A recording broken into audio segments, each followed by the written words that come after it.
ಎಲ್ರಿಗೂ ನಮಸ್ಕಾರ ಸ್ನೇಹಿತರೆ. ಶಂಕರಾಚಾರ್ಯರ ಜೀವನ ಚರಿತ್ರೆಯ ಕುರಿತಾಗಿ ಮುಂದಿನ ಭಾಗವನ್ನು ಕೇಳೋಣ. ಶಂಕರಾಚಾರ್ಯರು ಸ್ಥಾಪನೆ ಮಾಡಿದಂತಹ ಮೊದಲ ಪೀಠ ಶೃಂಗೇರಿ ಶಾರದಾ ಪೀಠ. ಪೀಠಸ್ಥರಾದಂತಹ ಎಲ್ಲ ಆಚಾರ್ಯರ ಕಾಲಮಾನದ ಬಗ್ಗೆ ಮಾಹಿತಿ ಒದಗಿಸುವ ಏಕೈಕ ಪೀಠ ಅಂದರೆ ಈ ಶಾರದಾ ಪೀಠ ಶೃಂಗೇರಿ ನೋಡ್ರಿ. ಮಾಧವ ವಿದ್ಯಾರಣ್ಯರು ಬರೆದಂತಹ ಶಂಕರ ದಿಗ್ವಿಜಯ ಇದರ ಪ್ರಕಾರ ಶಂಕರರು ಕಾಶ್ಮೀರದಲ್ಲಿ ಸರ್ವಜ್ಞ ಪೀಠವನ್ನೇರಿ ಬದ್ರಿ ಮೂಲಕ ಕೇದಾರನಾಥದಲ್ಲಿ ಸೇರಿ ಅಲ್ಲಿಂದ ಕೈಲಾಸವನ್ನು ಸೇರಿ ಶಿವನ ರೂಪವನ್ನು ತಾಳಿದ್ರು ಅಂತೇಳಿ ಈ ಲೇಖನದಲ್ಲಿ ಬರೆದಿದ್ದಾರೆ. ಕೊನೆಗೆ ನಿರ್ವಾಣ ಹೊಂದಿದ್ದು ಕೇದಾರನಾಥದಲ್ಲೇ ಅಂತೇಳಿ ಉಲ್ಲಂಘಿಸಿದ್ದಾರೆ. ಇದರಲ್ಲಿ 2013ಕ್ಕಿಂತ ಮೊದಲು ಕೇದಾರನಾಥಕ್ಕೆ ಹೋಗಿದ್ರು. ಶಂಕರಾಚಾರ್ಯರ ಸಮಾಧಿಯಲ್ಲಿ ನೋಡಿರಬಹುದು ನೀವೆಲ್ಲ. 2013ಕ್ಕೆ ಮುಂಚೆ ಯಾರಾದರೂ ಅಲ್ಲಿ ಭೇಟಿ ಕೊಟ್ಟಿದ್ದರೆ ಅವರ ಸಮಾಧಿ ದೇವಾಲಯದ ಬಲಭಾಗದಲ್ಲೇ ಕಾಣ್ಬೋದು.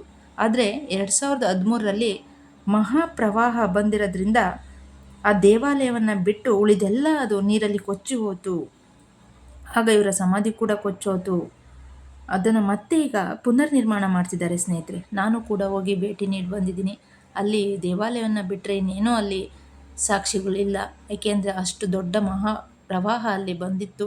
ಮತ್ತೆ ಅದು ನಿರ್ಮಾಣ ಆಗ್ತಿದೆ ಸ್ನೇಹಿತರೆ. ಇನ್ನೊಂದು ಮೂಲದ ಪ್ರಕಾರ ನಾವು ನೋಡೋದಾದರೆ ಆಚಾರ್ಯರು ಕೇದಾರ ಬಿಟ್ಟು ಹಾಗೆ ಪರ್ವತಗಳನ್ನೇರಿ ಕೈಲಾಸಕ್ಕೆ ಹೋಗಿ ಅಲ್ಲಿಂದ 5 ಸ್ಫಟಿಕ ಲಿಂಗಗಳನ್ನು ತಂದರು.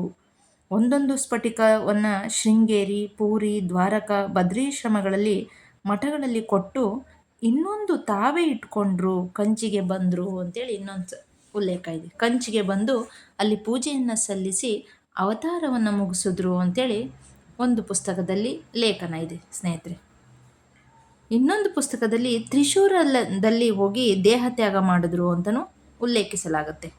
ಹೀಗಾಗಿ ಅವತಾರ ಸಮಾಪ್ತಿಯನ್ನು ಬಗ್ಗೆ ಬಹಳಷ್ಟು ಚರ್ಚೆ ಇದ್ದರೂ ಒಂದು ಮಾತ್ರ ಖಚಿತ ನಿಶ್ಚಯ ಆಗಿದೆ ಸ್ನೇಹಿತರೆ.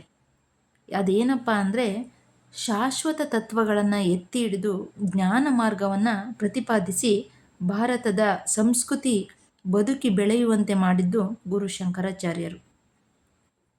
ವೈದಿಕ ಧರ್ಮವನ್ನು ಹಿಡಿದು ಬದುಕುವ ದಾರಿಯನ್ನು ತೋರಿಸಿದ ಈ ಗುರುಗಳಿಗೆ ನನ್ನ ಕೋಟಿ ಕೋಟಿ ನಮನಗಳು ಸ್ನೇಹಿತರೆ.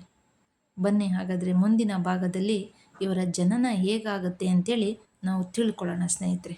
ಅಲ್ಲಿ ತನಕ ಎಲ್ರಿಗೂ ಧನ್ಯವಾದ. Thank you.